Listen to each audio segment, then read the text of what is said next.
Blog Talk Radio. Hey guys, this is Those Guys with your host, Matt Marrero, along with your other host, Tristan Walter. What's wrong? What did I do? No, nothing. Did I do something? The city is coated in a sea of flames, Matt. How are we doing this cast? Weren't we last seen on a radio tower overlooking the destruction? Tristan, that happened like 50 years ago. God. What? What? What? All right, so today, Tristan, and everyone listening, another Friday Night Movies. Today we're doing Gojira. I don't know if in the future we're going to separate Godzilla movies like this, because I think for many of the future films, and do not quote me on this, but many of the future films there are only minor differences between the dubs. I think minus maybe I know one or two definitely kind of take the method that they used for Godzilla King of the Monsters and keep that going. But I know that after a while it just stops being such a huge difference, and it's really just a dub over with a few edits here and there for content. So I think after a while we're going to combine the movies into one podcast. But for right now, I do think that and today we're doing Gojira, 1954 original Godzilla, Gojira. If we had done Gojira along with Godzilla King of Monsters, we really just would have been shitting on one while praising the other and coming off as weeaboo trash, I think. But, Matt, don't we do that on a regular basis as it is? Yeah, but I try not to. That's why. That's why I try not to sit there and overanalyze, let's say, dub versus sub too much. Right. Too much. Yeah. No, I get if we need to, we will. But you know what I mean. If we need to, I will. But I try not to get to the point where we're sitting there that specific line was different and terrible compared to this line in this version that was done in Germany, actually, in 19. I just want to be able to, critique one movie on its own merits and the other one on their own. And now, yes, we can compare the two in this podcast. We're not going to do a third where we compare the two. I'll compare it here. But I did want to judge Godzilla King of the Monsters separately because at the time, especially, no one knew about Gojira. Right. So they didn't really have that to compare. And, again, minor differences in future movies, we'll combine them because I think it'll be sheer lunacy to just be oh yes, this one was dubbed, this one was subbed, two little things were changed. We should totally spend 2 different episodes doing it. But for this one, I think you understand what I mean when I say that splitting up King of the Monsters and and Gojira was a good choice. I would hope. If you disagree, you can disagree. But I think I think there were enough differences between each to merit, going a little more in depth on each. And frankly, my God, Gojira was just a good movie. Yeah. Nothing and I say that only because I'm not saying that Godzilla King of the Monsters made me doubt Gojira's presence and greatness, because the stuff that was taken from Gojira, obviously, pretty much most of the movie was taken, obviously, even if it wasn't portrayed properly, it was still taken. They weren't bad clips. It's just that the way that they were edited were just, in my opinion, shit compared to what we actually have in Gojira. Well, no, because look, like I said last time in Godzilla King of the Monsters, Friday Night Movies podcast that we did, great concept. I think trying to include Steve Martin, that character, into the clips. Right. I think it was a nice concept. However, the problem is that you got rid of one character. And who wasn't big, you got rid of one character by including Steve Martin, who wasn't a big character. It was just a reporter that was, a few scenes. So he wasn't that big of a character. But just, I guess their lack of attention to certain details, or their lack of commitment to, all right, are we not dubbing everything because, it's quote-unquote Japanese, or are we dubbing everything even though it's quote-unquote Japanese? Which Right. one are we doing? And it felt like too many, and also just there was so many problems with it, and even with the way they removed certain aspects of the film that I understand you don't want to make America look bad, but it's like I said. Without even seeing Gojira, I said it when we did King of the Monsters. I said there might be some, you can kind of tell in passing that they're referring to the idea of, atomic bombs because of the fact that it's like, oh, hey, my weapon might get into the wrong hands. My oxygen destroyer might get into the wrong hands. Right. So it was kind of like you could see it a little bit here and there. But in this movie, compared to that, like, King of the Monsters was like a tap on the back. Like, oh, nuclear weapons. This fucking punched you in the face. Yeah. With the sheer monstrosity of it all. Yeah, and I mean, honestly, that's... I don't think that's even just my opinion, but that's supposed to be the point of the film, and that's what gave it... Yeah. Even though, obviously they substitute the atom bomb for, a giant almost mythical, subterranean, well, not subterranean, but, undersea monster coming out and destroying, a major city, it's still trying to make the point, but still having elements of like, yeah, this is still a movie, Yes, but I would argue in the Japanese version, it was still like, because I would argue in the English version, it was more like, oh, it's a movie, popcorn film, like, oh man, the destruction is crazy and sad, right? Yeah. But, they did, like, I feel like, I'm pretty sure they cut out certain scenes. And not a lot, just like they cut out certain scenes where, and not referring to the H-bomb or to the A-bomb or anything like that. No, the scenes that I'm referring to are like, some, not all, of course, because we still saw some, some people crushed in buildings. But in other scenes, it felt like, we're going to show the train. We're not going to show everyone in the train, getting off the train. We're not going to show, like, we show the woman and her children, but we didn't get it translated, or at least I don't think we got the exact dialogue. Oh, yeah. No. Yeah. No, but even though we didn't but I don't think we even got her saying it. Like, I think we didn't even get her saying it in Japanese. We just got her, crying with the kids. But, just the things that they omitted, in my opinion, make it more of, and look, when I say popcorn film, when I talk about, blockbuster, quote-unquote, even though that concept wasn't really invented yet when the movie came out, still, when I say things like that, I'm not saying it in a bad way. We, not you and I, but we, myself and Anthony Sinandris, have reviewed, Marvel films on the show before, and they aren't shit just because they're Marvel films. Same thing with, DC films, right? We're huge nerds here. We're not going to sit here and just go, oh, because it is popular or because it's an action movie, it's terrible. We're going to do that, right? But definitely what was omitted turned it into more of a, like we said last time, more of one of those B, classics, those monster movies, those, monster B movies that you'd see in the drive-thru, where this movie was a lot more of it's funny, you look at King of the Monsters and it was set more like a documentary. Yet this really showed more of the I guess I want to use the word harshness, but I know it's not only a real word or a good word. It really downplays just the ramifications. That's the word I'm looking for. The ramifications of war, right? And the ramifications of this kind of destruction.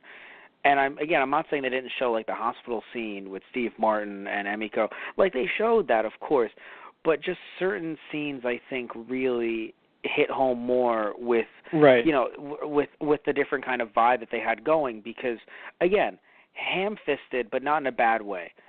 And I say ham-fisted, again, just literally fist punching you in the face with a fist where it's hey, nuclear weapons, bad. Yeah. Right? Where with all that being omitted, it's kind of... that's why I can understand why you and other people who may not have seen the original and were younger at the time, had to be told, hey, this is about nuclear weapons. Where you see Gojira and it's yeah. If you see Gojira and you're I don't know about the film's message, it's kind of you okay? Yeah. And I mean, are you even sure? when I was...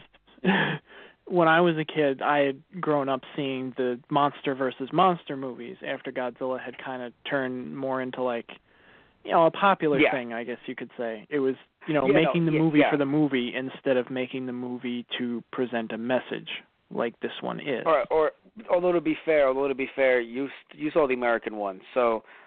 True, that too. Yeah. No, I agree with you though. They're not like this film. Yeah. I would say, and it's funny. I've never even seen the Japanese versions of later Godzilla films. I'm just going to safely assume that again, we made the joke last time.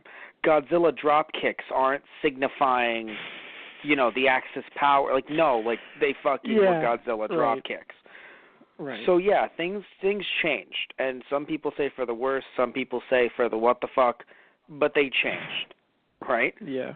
But here, like you were saying, you grew up with Monster versus Monster, so you were going to say that. I assume you were going to say that it didn't really hit home for you. Yeah. Like in that way, like that message didn't come to you clearly until I was a little bit. I wasn't not a kid, but I was a little bit older. And I'd be watching it with my dad, and my dad would tell me about like. Other Godzilla movies that he'd seen. And, we got talking about Godzilla, and he's like, well, not even like, well, Timmy, you know what this movie really signifies, but, like, we just generally talked about it, and he's like, well, you know what this is actually signifying, right? And at that point, I had, gotten enough in my history courses that I was like, I do understand what is actually behind the movie. So. Yeah. Now, here's an interesting question. I didn't ask you this last time, but I'm actually curious now that I think about the ages going in here. Your dad was old enough to see Godzilla? Not obviously in theaters, but like your dad was old enough to like see it like a re-release or like a VHS tape of. Well, maybe not VHS. No, because I'm thinking about it, right? Like obviously your dad isn't old enough to have seen it in theaters because no. No. No. Because no. He was born in.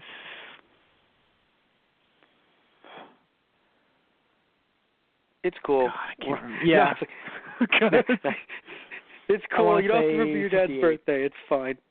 Yeah, so it would have been 4 years before he was even born, and God knows when. Oh, it wouldn't have come out here until, like you said, 50. Well, no, remember, it came out in 55 here. Oh, 55. No, it came out in 55. It was either 55 or 56. Right. So, but I'm sorry. What age did you say when was he born? Sorry, I didn't get to hear you. 58. 58. Okay. So then that's kind of funny then, because at least as a teen, he could have found it on television. No VHS at the time, obviously, but he could. No, because I'm wondering when he discovered Godzilla. Because your dad's a super fucking nerd. I mean, look at you. Yeah. So, like, I'm not actually sure. My dad. Yeah. Well, that's a fun question. You should next time we do a Godzilla podcast, we will follow up on that, because I'm actually very curious about and the reason why I bring this up is because even. Whenever I watch a movie and I see the old timers, right, in a film, and obviously it's all fiction, but still, you see the old timers, and I always think like, oh, when were they born? And it's just fucking crazy to think that this movie came out in 1954. So anyone that was older in the film, like like in their 60s, 50s, 60s, 70s, they were potentially born in the 1800s. Like, and I was like, wait a minute, right? Holy shit, yeah. No, like it's just crazy to think about that. Like it's currently 2017. Right, and we're seeing this movie for the first time, you and I, and we're just sitting there, and they're just like, like they're talking about their old traditions that obviously don't exist because Godzilla doesn't exist. Tears, but they're talking about like the old like sacrificial. Some of that shit was also omitted, and frankly, I'm okay with we used to sacrifice virgins to the altar thing being omitted. I'm cool with that. Right. The one strange thing though is. At least they kind of made the effort to say, well, we don't do that anymore, obviously. But it's funny. The way the old man said it was like, all that's left is the dancing. And it's like, you kind of sound sad about it, man. Right, yeah. You good? Now, there's two things I want to mention, by the way. One, and we've done a lot. I didn't realize this till right at this moment. I was going to mention something else that was going to be very, very interesting, but now I have to mention this because holy shit, we do anime all the time here on Anna Saturdays for Anna Saturday podcasts, And I believe on a Saturday before, or just in general before we actually established on a Saturday, you and I were doing Dragon Ball Z movies. Mm. Now, sacrificing girls to the altar for dinosaurs, does that remind you of a Dragon Ball Z movie? Oh, God. If anyone doesn't know what we're referring to movie 10, which was Broly's Second Coming. And they literally had a scene where they were going to sacrifice the little girl to a giant dinosaur that the kids end up killing. And kids being, it was a movie, like it was Goten, Trunks, and Videl. Then finding it, beating it up, and then they're all eating it. And then this was like the fucking prologue before Broly came. But still, holy shit, Tristan, that was a reference to Gojira. Possibly, yeah. Well, because here's the thing, man. If it's like, oh, we're sacrificing it for, to a god or whatever, but they literally said we're sacrificing her to a giant dinosaur. Right. The kids literally beat up and killed Gojira and ate him. I want to see that now, but I feel like the actual Gojira would have a bit more of a chance? Question mark? A bit. I mean, remember though, it is 2 Super Saiyans. This is true. That's why I said chance with a question mark. Yeah. No, but I find it interesting because if anyone's thinking of like the dates and everything, Gojira, 1954, Dragon Ball Z, 1990. I think, 1990. Remember, just because we saw it later, both series later, doesn't mean that, Yeah, that's one. 2 that I think is very interesting, and so I haven't seen much of King Kong, right? But I have you seen much of King Kong? I believe I've seen the original King Kong, like black and white. Well, it depends on what original. You mean like the 30s or 70s? Because again, it was done many times. Yes, that's true. I want to say the 30s. I know. Black and white. I believe it was the 30s. Because it was really black funny. and white, so. Mhm.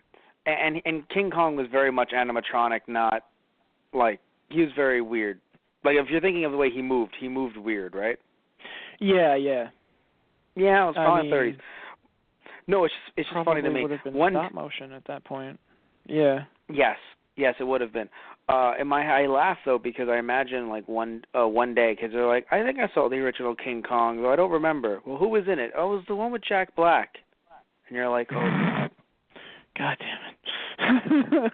Because it came out in the mid 2000s. One day people will say it, Tristan. Yeah.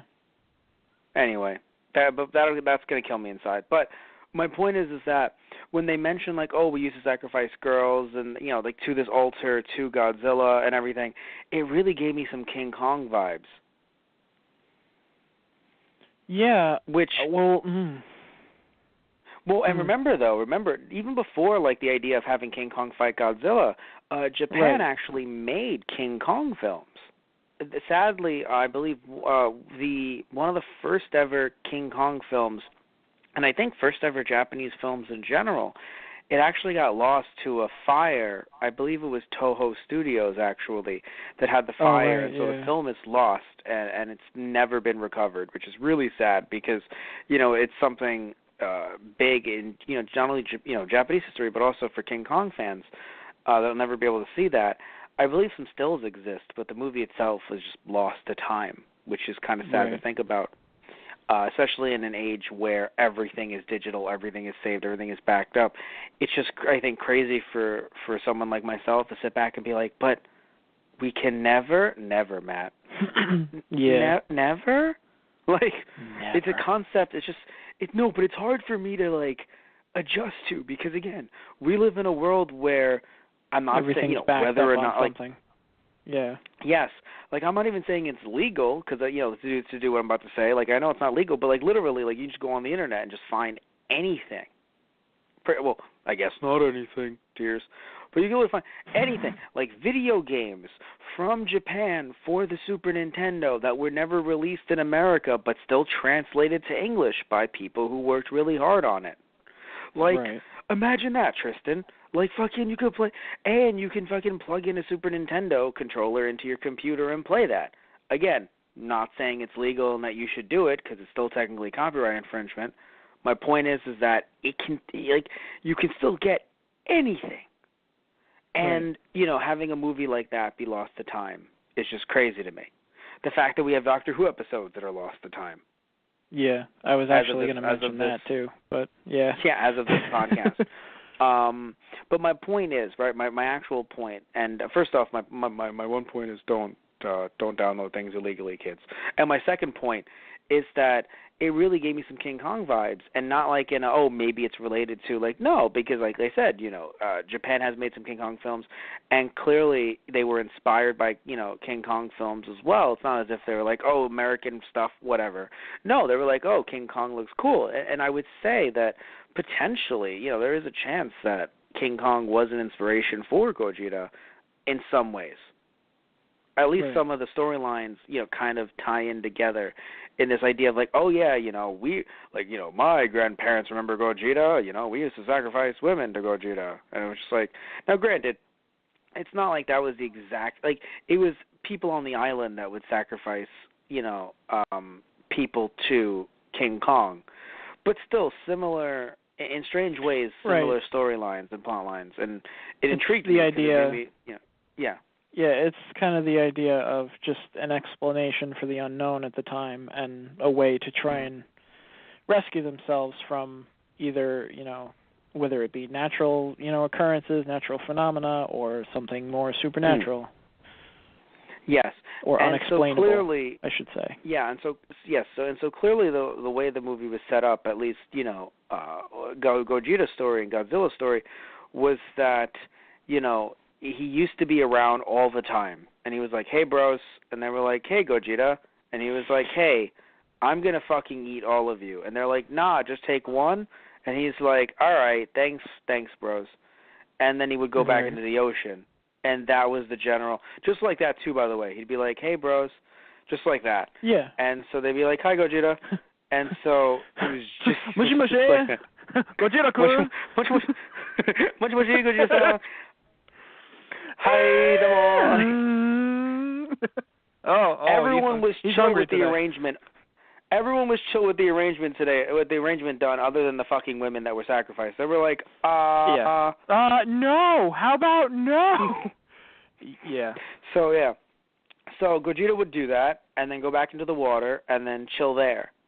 And then it would happen again, and again, and again, and again.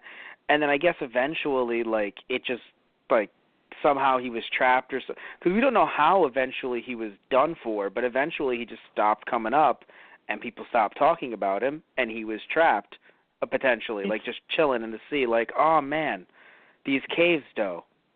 Like, it's kind of interesting. Because that's kind of what? Like, I thought about I thought about a few things in how, you know, the old man was talking about, you know, their legends, and how the, you know, the character who's the paleontologist talked about, you know, how could a creature like this still exist or even exist at all? Yeah. And it's weird. And may I point out one small weird thing about the old man?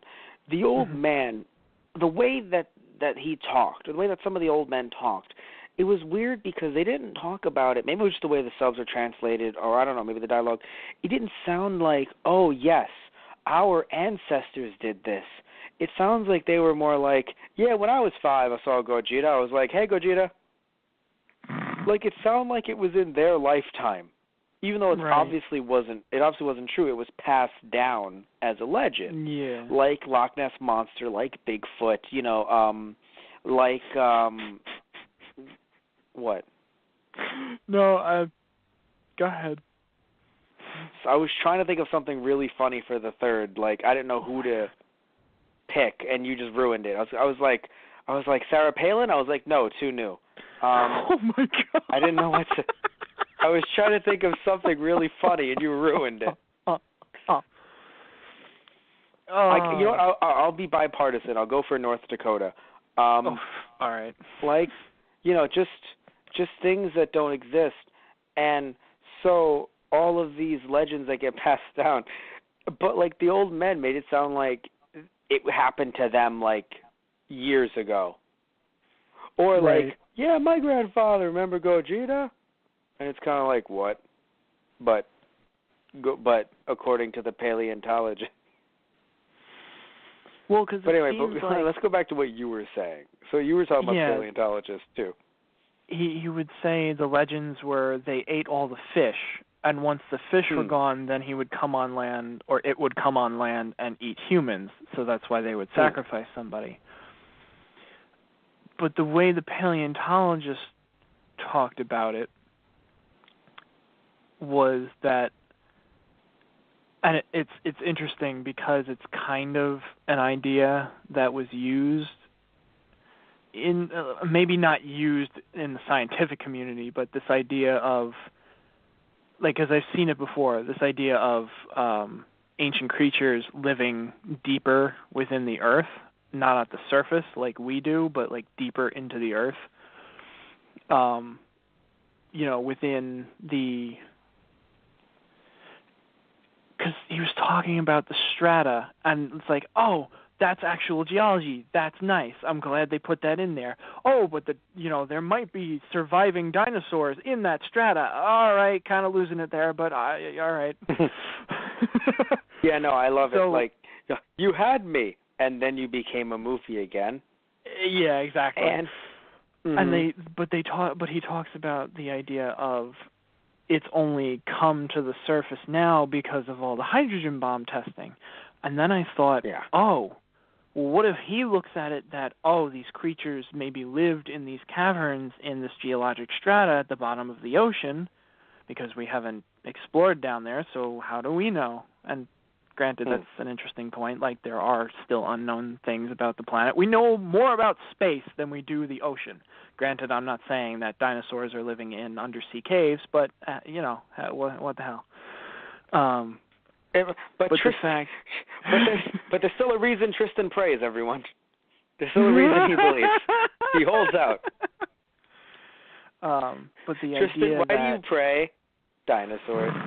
Dinosaurs. So I have a question, Tristan, and this is a serious question.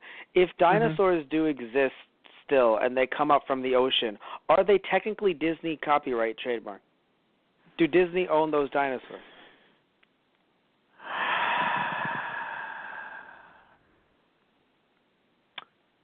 I feel like they'd try. Can you put a trademark on history, Matt? Don't answer that.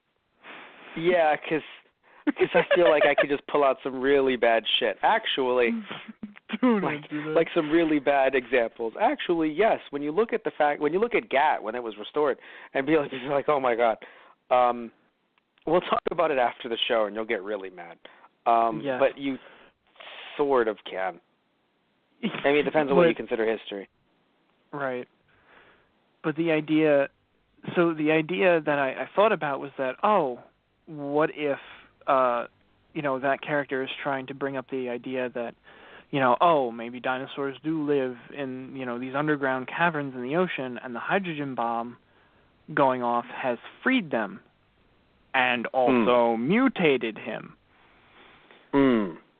And even this idea of, maybe there are more of them. Because, the very end, he goes, I shudder to think that it was the last of its species, and I know they weren't really going for this side, like how we think of it now. I guess they're going for, it's more about the actual atomic, background to this that they're referencing, I feel like. But the fact that, maybe the Godzilla that we destroyed is not the only one. Maybe there's a possibility there could be more.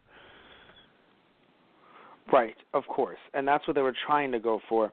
Now, one thing that I find curious, like you're saying it, like I know what you're trying to say, because you're trying to say, like, it's not like they were trying to shoot for a sequel.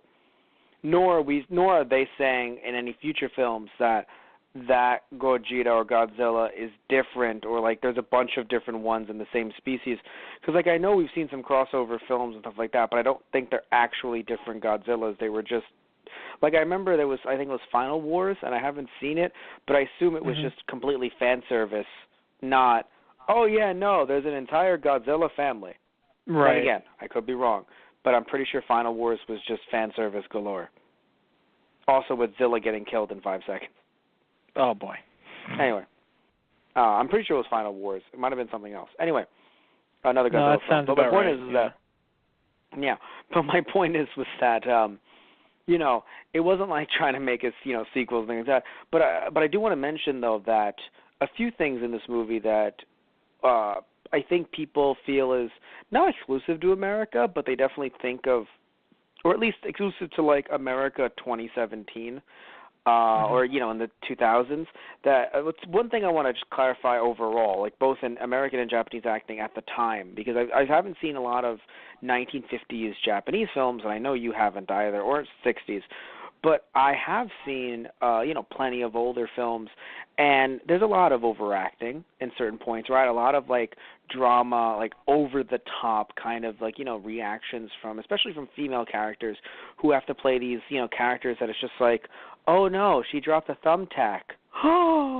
And then, like, all of a sudden the music hits, and then the thumbtack's on the floor, and then she's freaking out. So, like, yeah, right? And then she just kind of, like, you know, faints over the thumbtack, but hopefully not on the thumbtack. Anyway, so she faints. Well, I mean, it's on the floor. You never know. So you have to be careful when you faint near the thumbtack you had just dropped. So, you know, you see that in a lot of American movies, and you're like, oh, yeah, that's overacting, and so yada, yada. And I'm not going to say that you think it's only in American films, but you realize you start seeing Japanese films as well, and you're like, wow, it's not just an American thing. Like this, you know, idea of like this kind of overacting for the, you know, during the time period. It's something that's kind of traded. It's borderless, you know, like different. Yeah. So it's something that I think is extremely interesting, and you know, because I'm not saying that, you know, Japan isn't high energy overall. In a way where, like, I feel like we, you know, you look at a lot of Japanese shows, be they live-action kid shows or whatever it might be, and I feel like that they're very energetic in ways that I think we are subdued, and that's why in anime, especially, it gets really hard for some actors and, you know, for American dub actors to adjust to it, where, you know, Japanese dialogue might be like, Yahoo! And, you know, you'd have an American actor like, I have to say, Yahoo? I don't. What? You know what I mean? Like, and that's just from a dubbing perspective, from an an animation perspective, but it still is in their live action as well, depending on what you're watching.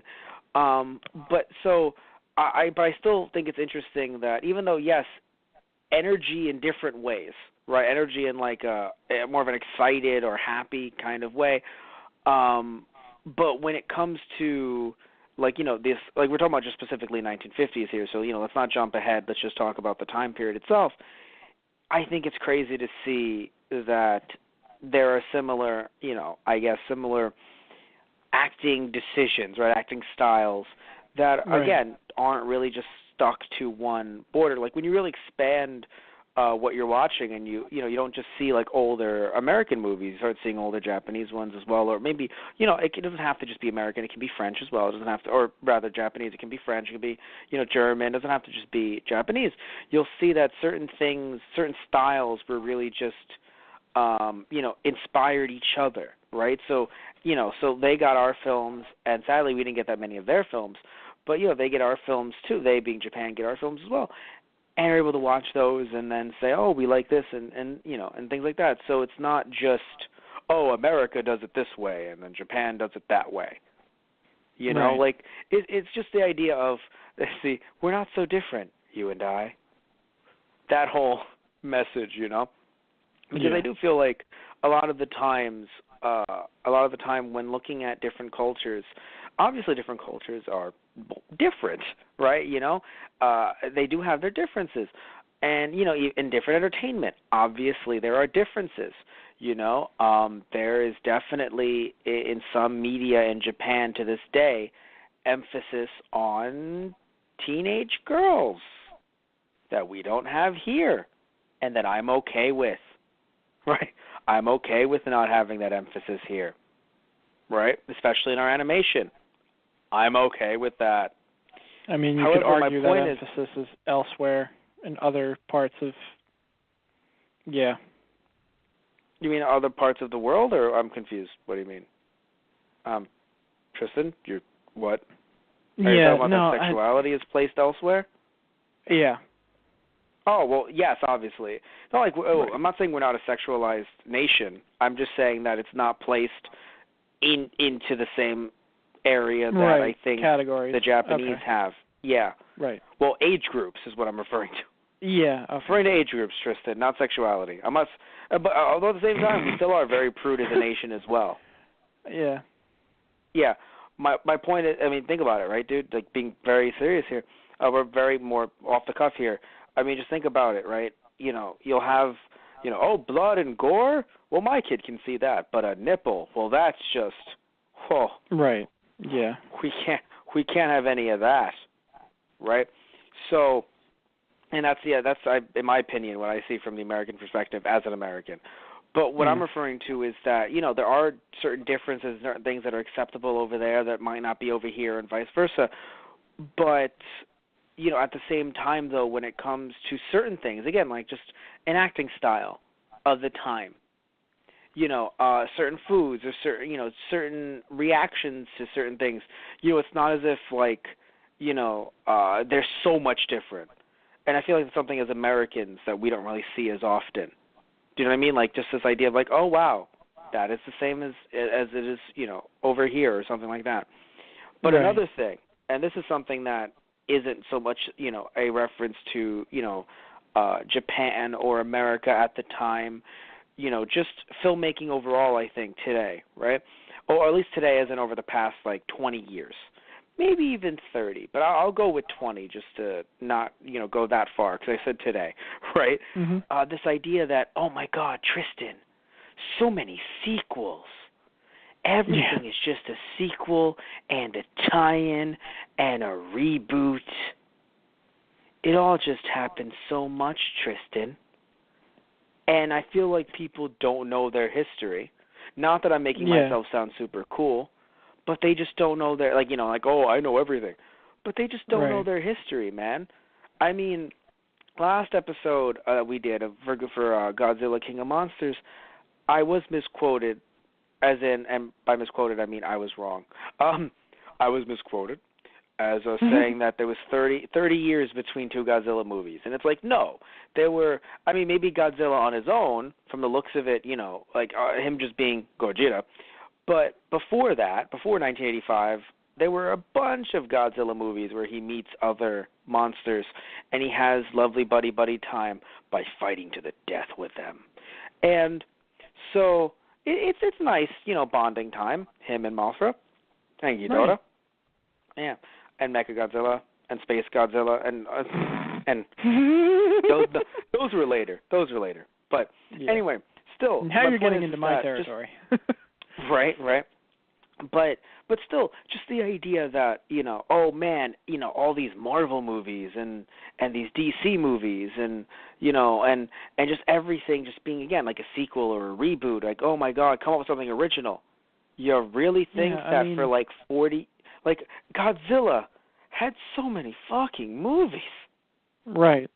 And, I feel like that's just the industry, film or, anything else too. It's like, yes, it's still an industry. They're still trying to make money. Like, you can still have a potent message in your, media, whatever it may be, but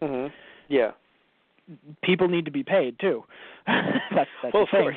But I just think it's interesting, and I say this in a good way, I guess, that there were so many sequels because, not that I'm saying that they were all great or that they were all amazing, but I think it's, That's although true, I will, but what I mean is I think it was interesting and good because not just an example of, hey, listen, guys, same shit, different day, right? Because, again, anyone saying, like, oh, my God, everything's a sequel now. But also the fact that it shows you that, again, just, the idea of tying in, saying, like, we're not so different, you and I. people always like, oh my God, American sellouts, and it's like you took the original message and it was such a deep and beautiful message, and then it got ruined by like 20 sequels, and it's just like, hey man, 1950s, yo. Yeah. Was it that? Like, it's not like it's new, and it happened in Japan, so it's not like there's some moral superiority. Like you said, gotta pay the bills. Godzilla became a fucking franchise at a time when I can't even think of. I mean, I guess I can think of Frankenstein as like an American like franchise, I guess, but the amount, the amount of like different combinations of like Frankenstein meets, the Globetrotters, like Frankenstein meets everything. I think that was a Scooby-Doo episode, Matt. It actually fucking was. It was the Globetrotters. Well, my fucking God, I love that one so much. I just saw that recently, actually.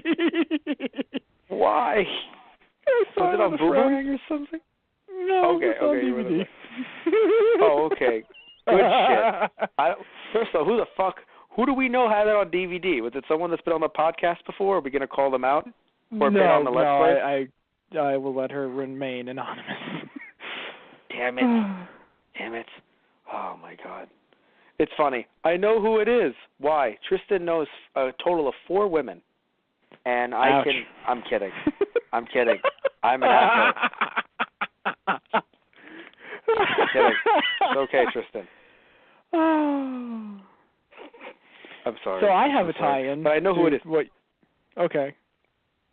I'm not gonna say it on air, but in my head I'm like, I fucking know who it is. Yeah, you do. I'm gonna be bad with you. Or mad at you. I don't know, or at her after the show is over. I'm gonna be like, really? Okay. On DVD, no less. Okie dokie. Okay. Did you still have more of your original point to go through, or? My point was that I can't really think of an American an American franchise at the time. So it's pretty cool, I think, how again we talk shit about franchises when like Japan started it. You know what I'm saying? Like our own franchise, like oh my God, everything's sequel, and it's just like, hey guys, Japan had Gojira going on for forever. Now, also want to point this out though, like real quick. Wizard of Oz had a bunch of different reboots and movies. However, but here's the funny thing. They came out in like the fucking 1910s. Like even before the one that everyone knows and loves by MGM, they were black and white silent film Wizard of Oz films. Right, yeah. Heck, there was I remember like the first ever Sherlock Holmes film was a short, like I think a 5 or 10 second film called Sherlock Holmes Baffled, and that was like the first ever, like just the idea that Sherlock Holmes, that he hasn't been run into the ground even before we had movies in color, right, or television shows in color. Like Tristan, fucking look up Sherlock Holmes media. I want everyone has homework now. Matt is now. I've had off for the whole week, no speech and debate for the entire week because the students have off, so now I have to give everyone homework. So, hey, guess what, guys? Here's some homework. Look up Sherlock Holmes filmography or Sherlock Holmes in other media, and you will see that even before we had movies or TV shows in color, Sherlock Holmes was run into the ground. But still, I can't think of that many franchises in the 50s or in the 40s or in the 60s. So I think it's crazy that, Gojira picked up the way it did. Now, granted, I think it was an amazing film. I'm just surprised that a film like that was really open to having sequels. But again, Tristan, I'm sure you've seen Nightmare on Elm Street, the first one, and I'm sure people can say the same thing. Like, how would that movie be open to sequels? But then we got all of them, Tristan. Right. We got all of them. Anyway, please, I would love to hear your point about Gojira and all of its sequels. It was actually something you were talking about earlier on. Like, I guess even for the times, like what was acceptable to be shown, and I thought it interesting that there was the struggle between Senezawa and Ogata. Yeah. The scientist and the I guess he was a naval officer, or something like that. When they struggled in his lab over the plans for the oxygen bomb, you don't actually see them duking it out. Like, it's behind the fish tank or something, so you don't see them fighting. Well, it's interesting. Well, I personally think that it was more of a stylistic choice than not showing them fight, or the fact that what can be done. And what I mean by that is, instead of doing like a stage punch or something, I think it was shown behind the fish to just kind of make it more of like a, I don't know, maybe they didn't want to show her getting hit or getting pushed, but I don't think it was the two guys not being able to fight. Because, like, even though I know, like, Japan, and again, America too, in some ways, have strange ways of, like, you know, depicting one thing but can't depict another. But I think it feels really awkward that it's like, oh, we can't show the two of them punching, but we could show Godzilla essentially atom bombing the entire town. Right. Yeah. So I personally think it was more of a stylistic choice, or they didn't want to show her getting hit, because her. Right. I would say it's more. I agree with you on what can and can't be shown at the time, but I would say it's on her more than being on the two guys. Right. I get. Well, I mean, it's you can't really tell, but it didn't seem like she was part of the struggle. I think she was just helping up Ogata after the struggle. No, but she screamed too during it, I believe. So I don't know if they didn't want to depict anything against her. Right. What I find interesting is that what I found very interesting is that they didn't show the couple kissing, and that's something very unique, I think, to Japanese culture and like to Japanese media, because I think that media isn't always connected to culture exactly. Right? So I think that's something very interesting about Japanese media. You'll see across the board, very rarely would you see two characters kiss. While in American media, be it cinema or otherwise, it's technically a prerequisite. Like, it's kind of just like, hey, how you doing? And you just kind of make out. And you're just like, do those characters even love each other? They don't even know each other. Like, it's funny because, like, we're not, you know, like, when people actually meet, like, we're not Europe. We're not the French. We don't give people the two kiss, right? We don't really do that, right? Right. We don't have that style of greeting. Yes. But at the same time, in American films. Right, yeah. But I'm talking about at least, but, like, I'm talking about in real life, I don't think we really do that now, anyway. But when it comes to films, though, it feels like all I can think of films having is, and it's funny because, again, I said, you know, I talk about us being prudes as Americans in our cinema and our television shows. But what I mean by say prudes, I'm like, kissing is allowed. I imagine undressing, but then all of a sudden sex has already happened. It's just the idea of like, oh, we know what happened. And it's like, what happened? I don't know. The thing, you know, like stop asking me about it. Jeez. Yeah. Exactly. Like, what are you? You know. But what are you, a pervert? Right. But it's like, but we all know what just happened, right? Oh yeah, of course. Well then, why can't we? No. Shh. The movie's still playing. Exactly. But when it comes to Japan, right? You know, and granted, I'm not saying, you know, like, I'm not saying it's the reverse. We're like, oh, of course you can show a bare breast and it'll be just fine. But what I will say is that, at least artistically, they probably could show a bare breast, but then not show a kiss between a couple in a film. Where, like, in America, we always think of the leading man kissing the leading lady as, like, the standard, right? Like, you know, and I say this because, again, before, you know, there were LGBTQ rights, it was just like it was always, leading man, leading lady, bam. That's just how, you know, it's just, I don't put butts in seats. But, like, we see, and it's so interesting, too, because, like, I wonder if that's also something that felt missing from King of Monsters, the fact that they didn't have any footage to work with there. So it's kind of, you just have Steve Martin, the two are in love. Yeah.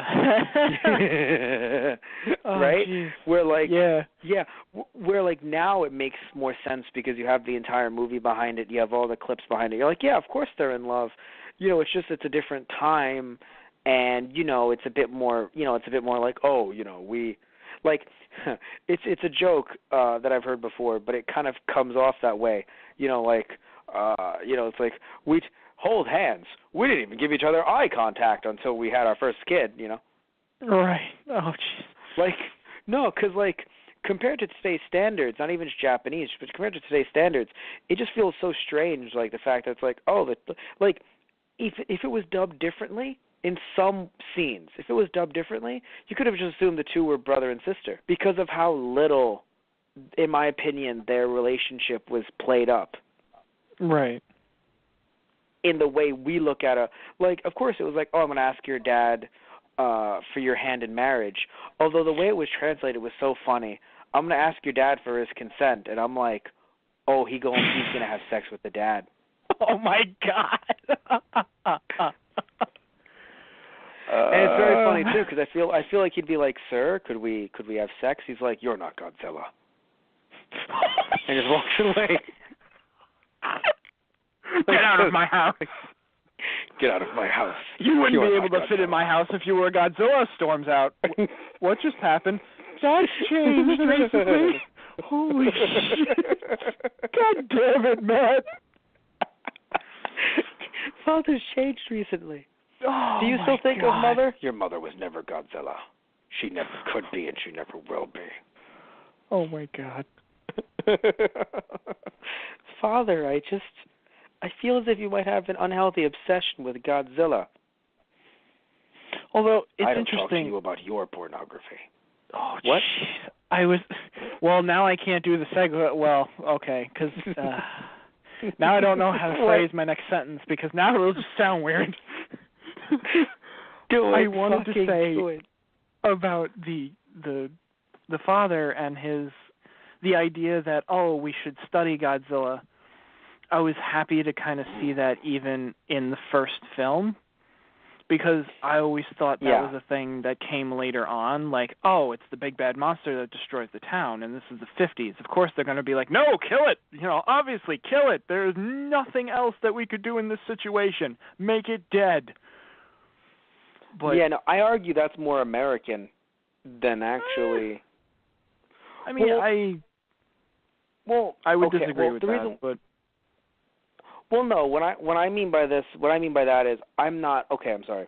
What I mean by that is I feel like Americans or American films would portray a military that is ready to shoot down a thing, rather than have one. What was I can't believe I forgot the profession of the professor. What was he?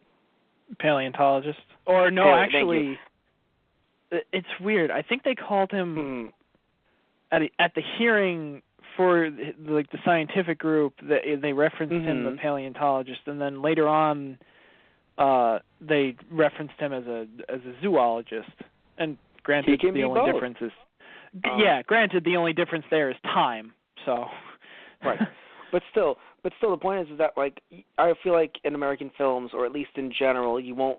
I mean, maybe it's different today, but I think like back then, or like even like from the 50s till like the 2000s, I just imagine more military forces, and you don't have the one paleontologist, the zoologist, like, hey, we need to study it. It's like, I'm sorry, but how dead is it right now? You'll get its corpse, Gramps. Right. Like, that's what I picture more than having a bunch of paleontologists. Like, no, we need to study it. Like, I'm not saying that paleontologists want to murder it. I'm just saying that I imagine, at least Japanese cinema, more so. And again, that's probably just, a bias because of the way, of the media, the way, like, and I say not media as in, like, news, media as in, like, Japanese movies and television shows versus American movies and television shows, where I just imagine it's like, oh no, it's Godzilla, murder it. Right, American. In Japanese, oh no, it's Gojira.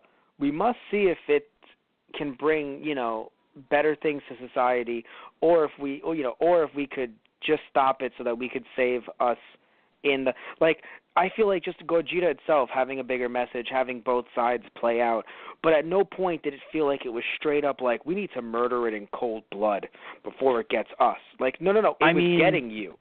Gojira was getting them already, though. Yeah. I mean, Like, I feel like the father was the only one who felt like, oh, we should take this opportunity to study it. It's like, aren't you even curious about how, its resistance to radiation? It's like it's literally destroying Tokyo right as we speak.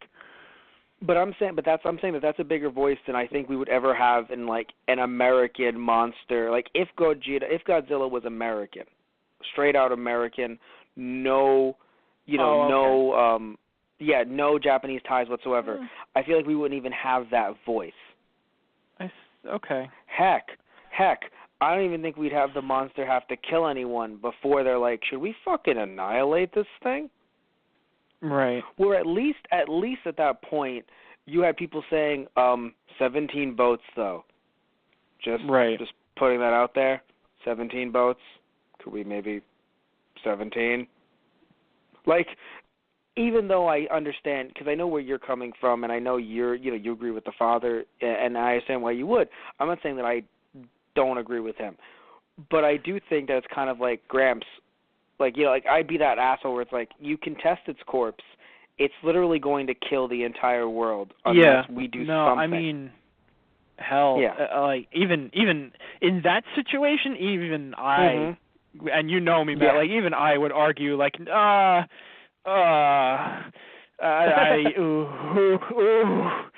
think we no Otosan, I think we I think we should go with the military on this one. It's like, what did you just say to me? I'm sorry. You're not Godzilla. And so I just You're not Godzilla, you're not my son. Ah. My God. Just oh, damn it. You once said you loved a mother for her large bosom. I realize that things have changed now. Godzilla doesn't have a bosom. Oh, Joe-san. Anyway, I'm fucking done. I'm sorry.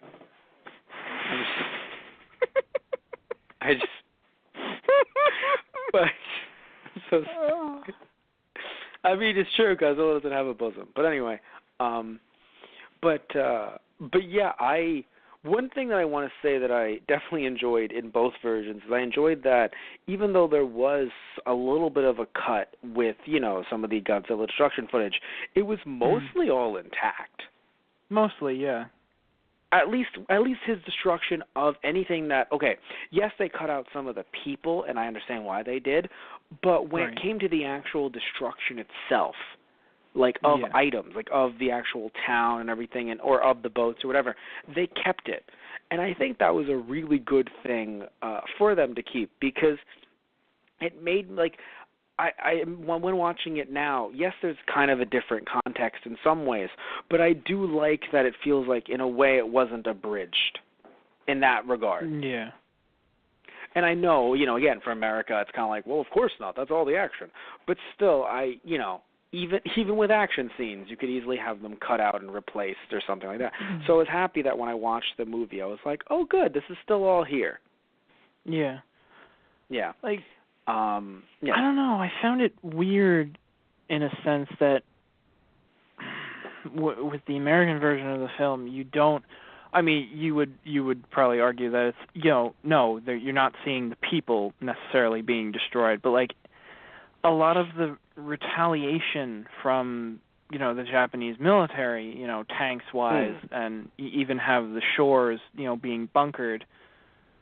It felt like they kind of taking away from like Japan resisting or even like trying to stop Godzilla from coming in. But I guess that kind of does fall into the same point that you're making, because with the action clips, at least the second time, when Godzilla really comes in and destroys a lot, they focus more on the high tension wires, or they focus just directly on Godzilla destroying the town itself. Yes. Well, I would argue if any of the, I don't remember much of the resisting stuff being removed, but I know, like, if you noticed that, right? So you're saying, oh, some of the clips of them resisting were cut down a little bit.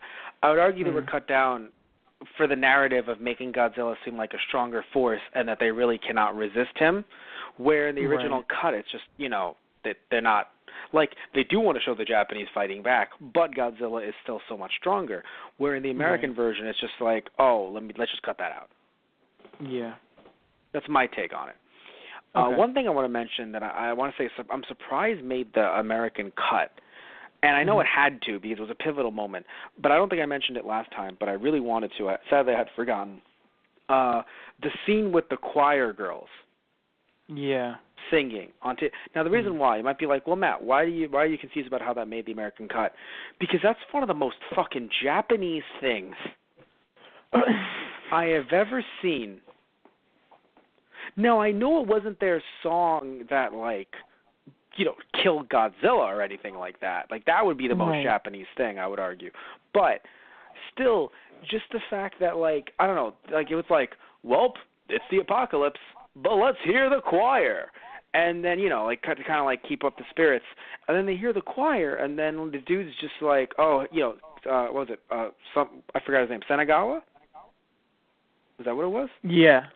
Yes, Senagawa is like, yes. Senagawa is like, you know what?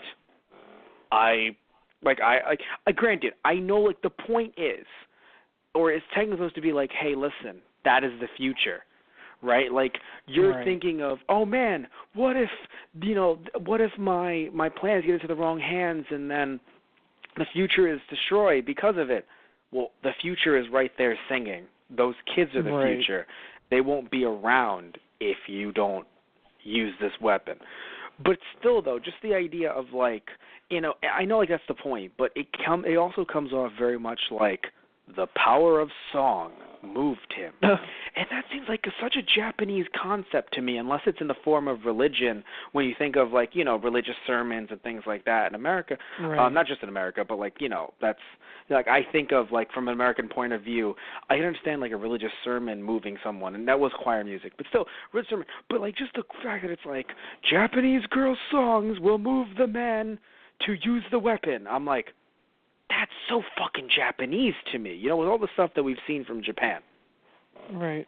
That is such I'm surprised they transferred that over and it worked for people. Yeah. Like, they kept the music. Right. And everything. And I was like, oh. Like, I wanted to mention that last time, but I had forgotten to. But now seeing it here, it's better in this context, but still very Japanese. You know what I mean by that, right? Yes. Yeah. But anyway, so I want to wrap some things up. Before I do, I definitely want to hear some more from you, that you may have liked from this version, or you may have not liked. I mean, just, again, we don't want to come off as like, oh, my God, this was the best thing ever. There was nothing wrong with it. Like, if there's anything in this version that you didn't like, please, just come out with it, Tristan. It's time. I mean,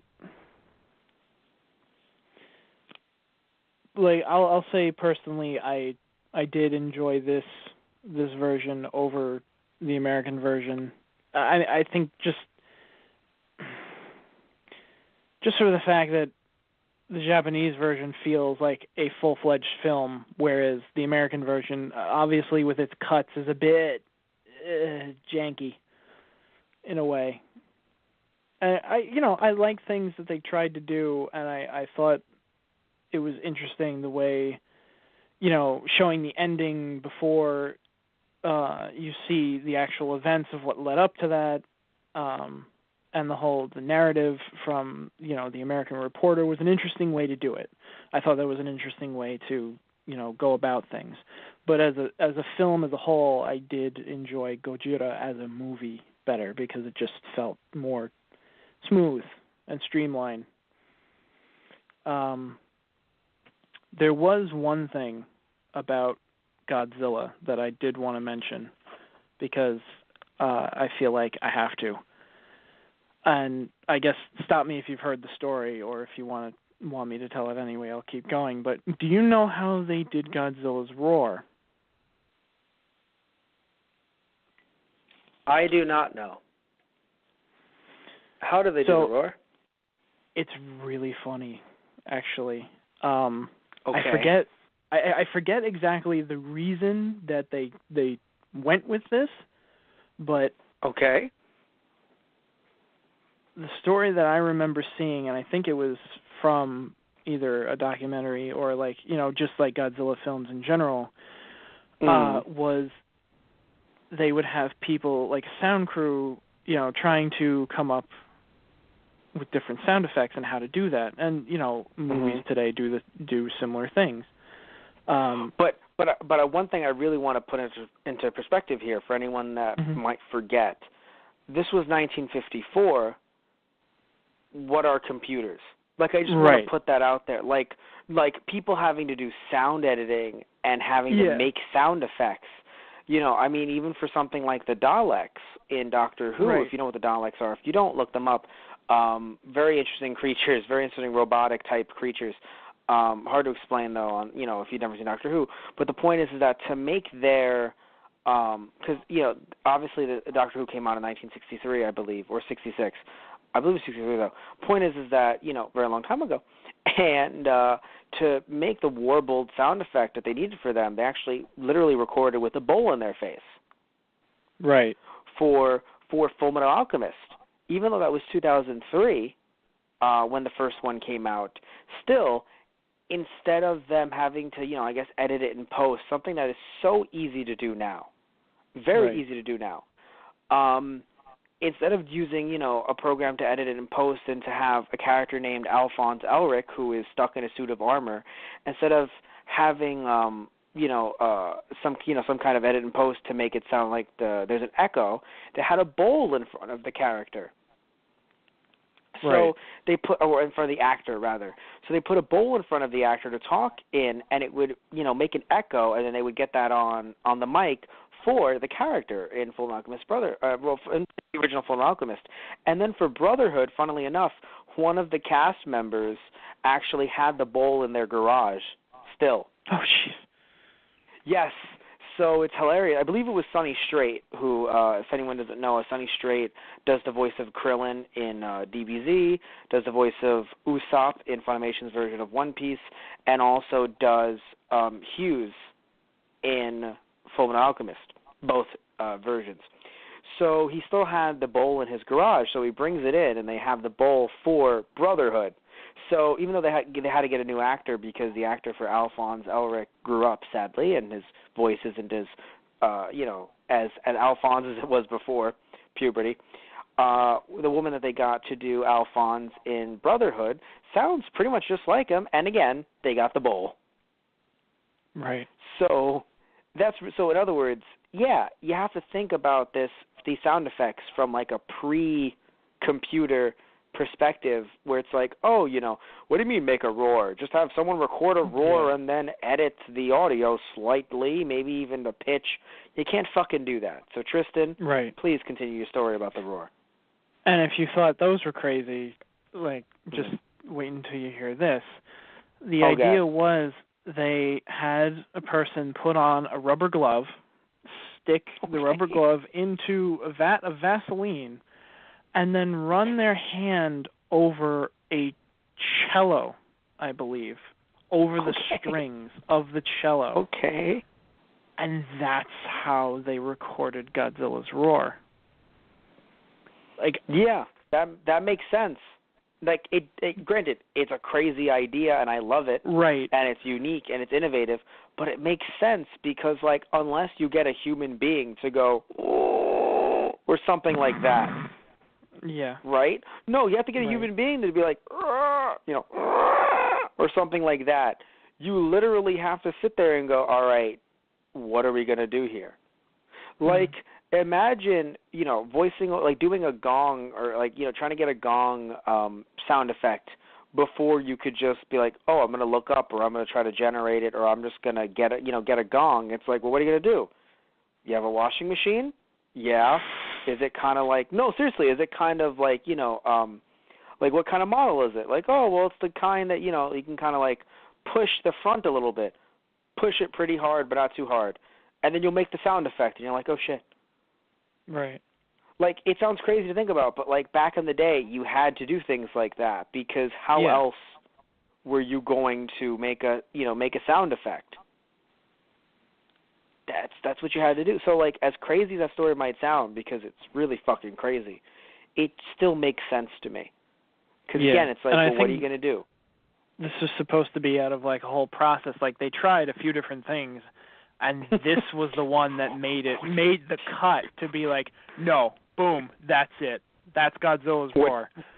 What didn't work? I don't remember, and I wish I did, but yeah. But like this was some special that I saw a while back, like about the making of different Godzilla movies, and yeah, I remember that being so the true story. though. Yeah, it's so true though, man. Like you just had to do crazy stuff to make it work because you had nothing else. What else could you have done? Like that's the thing, It's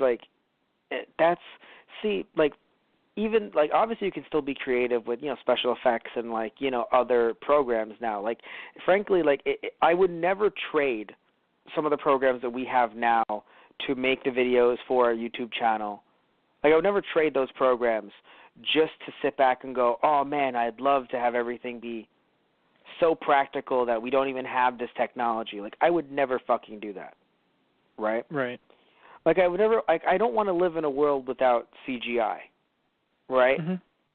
But at the same time, I do think that in certain ways, not having technology meant that you definitely had to be more innovative. Yeah. Yeah. Again, certain ways. And I only say that because, like, I'm not going to sit here and say that, you can't be innovative with green screen and CGI. Like, that's just silly. Right. I've seen you do it. Well, not with CGI, but well, no, not CGI, but green screen. I know, green screen. Yeah. So, and also, again, the accessibility of having these editing programs that we can just release Let's Plays on a daily basis, which is currently what we're doing on Those Guys Play. The fact we can do that is just mind blowing, right? Like, I wouldn't want to, go back to a world without that because then we what would we be able to do? We don't have a lot of money. What the fuck can we do, right? So I'm okay with that. However, I definitely enjoy, seeing films from an era where you weren't able to do stuff like that. So how could you make it work, right? And you'd have all these different backgrounds. You'd have all these, these figures that you kind of have Godzilla stepping over. You have these fake bridges that, heck, you can tell that there was not much mobility in the suit. Yeah. Like, you can tell where it's just like, oh, no, Godzilla is lifting the bridge, but his head is still staring off. Like, fuck your bridge. I'm not even going to look at your bridge. Fuck your bridge. Don't even get me started about the hose and nozzle in my mouth. It's really uncomfortable. Yeah, basically, my God. Like, he had to just, like, oh, my God, the things that he had to shoot out of his mouth, like the atomic breath, quote unquote. Yeah. It's just like, my God. Yeah. But it's funny, now, like, I'm the kind of person that loves that kind of thing. Like, Same. I will push the suspension of disbelief so far out of my mind while watching a movie so that I can enjoy it. That, yeah, I feel like that's why I always feel like I'll say something like, I'm not that hard to, like, impress, or I'm not that hard to satisfy in a way. It's like I'm watching a movie. My disbelief is pretty suspended. But I have to say though, I don't know why. I guess because you grew up on films like this. You will definitely forgive a toku movie like this, or a tokusatsu movie like this, with giant monsters who have some quote unquote bad practical effects versus bad CGI. This is true. And it's really funny. Yeah. You're like, I have a huge suspension of disbelief. Really? Then let's see like Mecha Sharknadosaurus and see how fast you're like, nah, I'm good. Yeah, I guess it's weird for me. I don't know. Like, I know exactly what you're referencing, too, because there are times where I just looked at CG and just gone, oh. I think it's because for you think it's real. Like, Godzilla isn't real, but because it's a guy in a suit, it's real. Right. Yeah. Versus, let's say it's bad Godzilla CGI. You're like, that's not real. Mm. And it's not real. Yeah.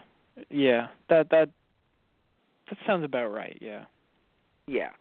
One thing I want to mention that I really enjoyed about this film, which it's such a minor detail, I would say, so I feel like I should have mentioned it earlier, but I don't know if I want to end it on this, but I still want to say that I did enjoy this.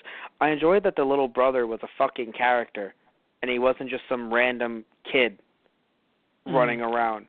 Because, like, you see the scene where his parents die, and it's sad because people died, but it's not his parents, and he's not related to one of the main characters, because they didn't show that the two of them were related or really in the same house much, or at least if they did, they didn't reference it in story. So it kind of be like they're all sitting in the living room, and it's kind of just like, wait, is that the same kid from before? I don't even know. Right. Because they did show the scene where she says, what? No, go ahead. I was saying they did show the scene where, she ends up saying, like, Father, are you okay? And, after talking to, or after sitting in the same room with her fiance/boyfriend for a bit. So, like, in that scene, you're like, wait, that's the kid from before, right? The one that was in the house that collapsed and he left? But you're also like, I guess, I don't know. Like, it's such a hard movie for you to follow, I think. Like, I'm surprised. Honestly, I'm very surprised that Godzilla King of the Monsters did well. But honestly, I wonder if it's just a case of, not that it didn't do well, but I wonder if it was also a case of, there's a lot of Japanese footage here, so as long as they keep it coming, we'll keep it coming. Right. Do you know what I mean by that? Okay, obvious, duh, Power Rangers wouldn't be going on if Super Sentai stopped, because Power Rangers takes its footage from Super Sentai. So no shit, right? Yeah. But at the same time, I feel like, depending on who owns Power Rangers, even if Power Rangers really isn't doing that well, or it's not well received, at least, I'm not saying the original Godzilla wasn't well received, because it was well received. Original Godzilla, like Godzilla King of Monsters, it was well received. But still, even if there are people that are like, I don't know if I liked it that much, it was like, well, it made money, or a decent amount of money, and as long as there's new footage, we'll release new series. Right. So I do wonder if it's, if it's that concept of like, well, if there's new footage, and it's free footage that we're basically getting, why not? Yeah. And I say free because even though you have to pay money for the footage, it's still a lot cheaper than it would be to film that footage. Film your own. You're never going to be, you're never going to be paying so much money for that footage. You're going to sit there and be like, man, I might as well make my own show for free, or for cheaper. Right. No, the point is that you pay for the footage and then you film American actors later. Like the original Godzilla movie was super fucking cheap. Think about it. Think about all the films they just had all the scenes they just had Steve Martin in. I'm talking about original Godzilla, not Gojira, King of Monsters. Just having Steve Martin chill over there with some Japanese people, or at least some Asian people, for a bit. Like, literally, they filmed maybe, 7 scenes? And then dubbed over, 5? That's the whole movie, Tristan. Yeah. Now, when I say dubbed, I mean dubbed over, getting new actors. Technically, you did have Steve Martin connecting things throughout the film, dubbing it over. So, yes, his work, he did a lot of work, in the film. But still, it was a cheap movie, man. Yeah. Oh, man. But anyway, so anything else you want to mention about Gojira before we wrap things up? It's funny. I just want to talk more about Gojira because I don't want to feel like we only talked about, just sequels, America, breasts. Yeah. Oh, my God. Well, one thing that I appreciate that both movies still kept was they both kept the orchestral score. Well, it's funny. They had to because they fucking had to keep all the original dialogue. Right. For Martin to be like, what are they saying over there? Well, they're actually talking about this, this, and this. One Japanese dude says in English, actually, we're not at all. Right. You are really translating us poorly, random Japanese man in the corner. But no, you're right though. It was nice that they kept the same score because, you know, you think of dubbed films or dubbed anything coming from the anime perspective, right? Anime that you and I grew up on. As much as we love Bruce Faulkner, his score in Dragon Ball Z, it's not the original Japanese score. Right. And that happens a lot in animation when it gets brought over. You know, it's cheaper to just buy royalty-free music or just get public domain music and put it in there and just, have that stock music kind of play off. So having the original score was really nice because it really did set the mood. Like, other things were off, but the mood was still set, because of the score. Yeah. Definitely. So good job there. Yeah, that's actually a great point.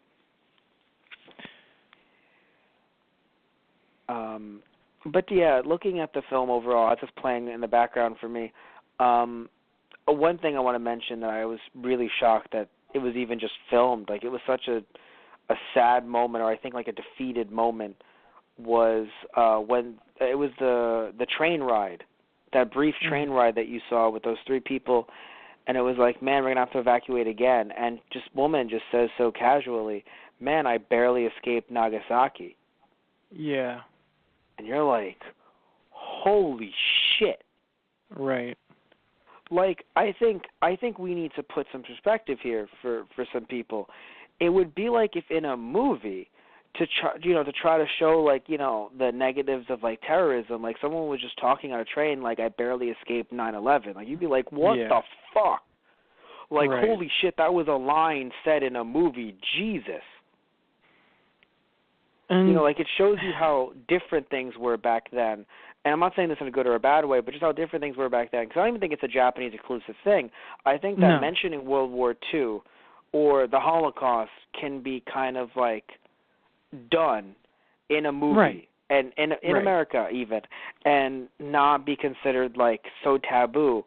But nowadays it's kind of like, we want to escape so bad.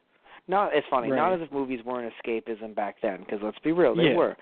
But we're talking about a fire-breathing lizard here. Well, not just Godzilla, but you're right though. But not just Godzilla, just a bunch of other movies. Right.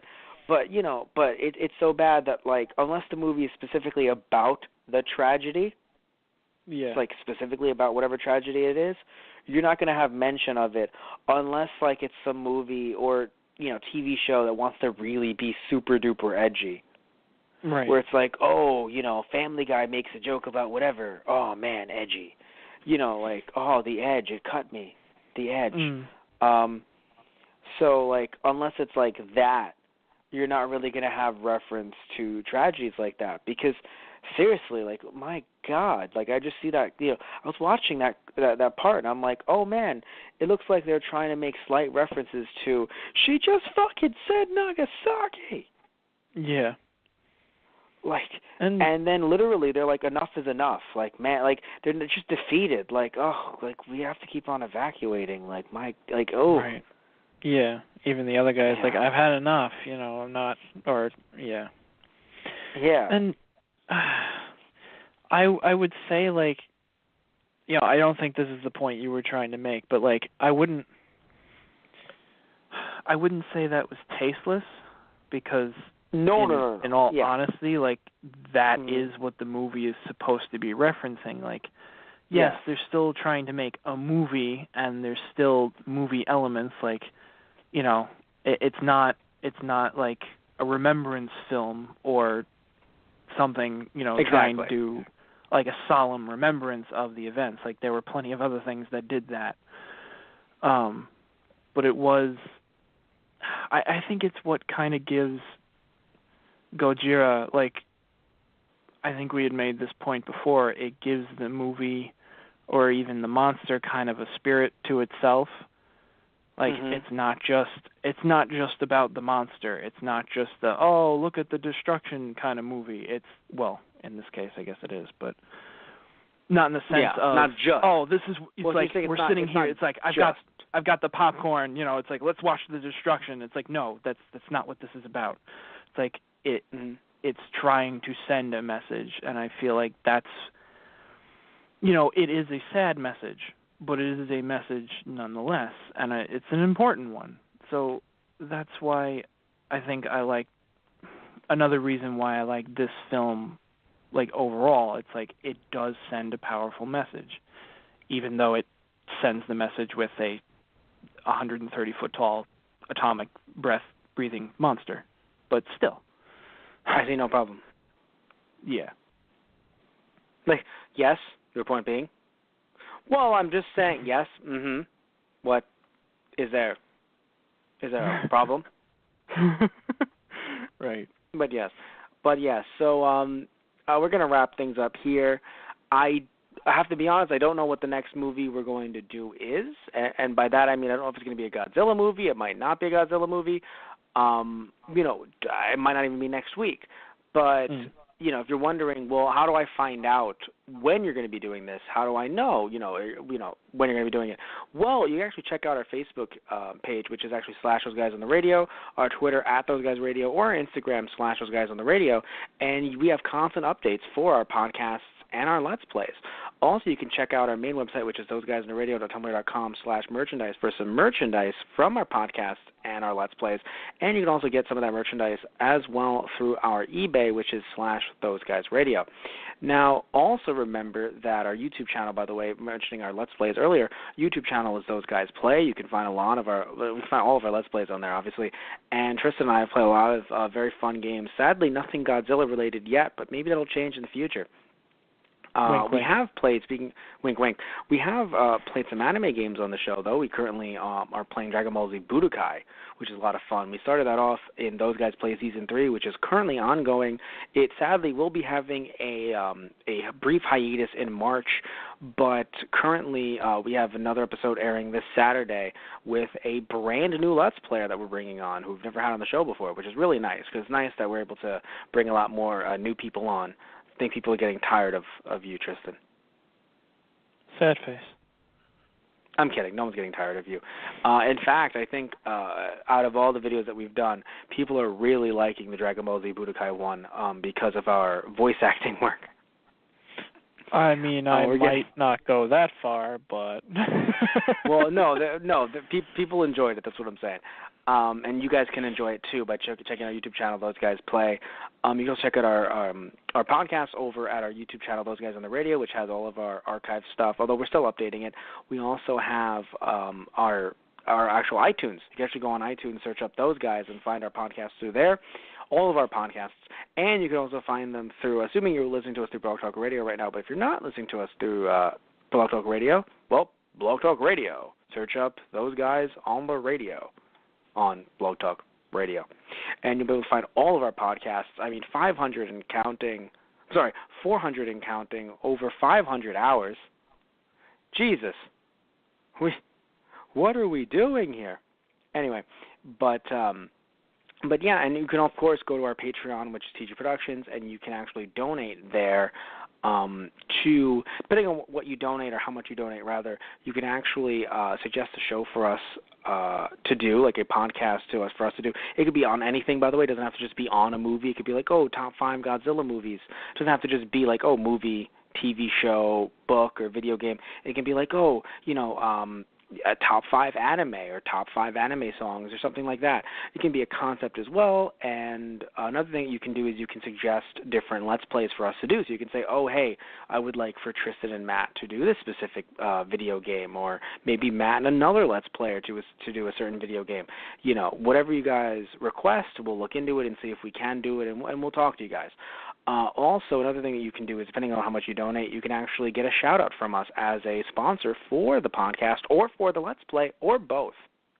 So definitely check out our Patreon, TG Productions, and donate if you want to, because it helps us out a lot and keeps us, able to do what we want to do, and it helps us out with either our Blog Talk Radio expenses or just bringing more Let's Plays to you guys, because we could actually get capture cards and, different systems and things like that. So anyway, I just want to thank you all for listening in, as always. Doing this very late at night, but it's coming to you guys same time that we usually bring it to you guys. So just want to thank you, as always, and we love you guys so much, and we hope you have a good night. So take care and say good night, Tristan. Good night, everyone.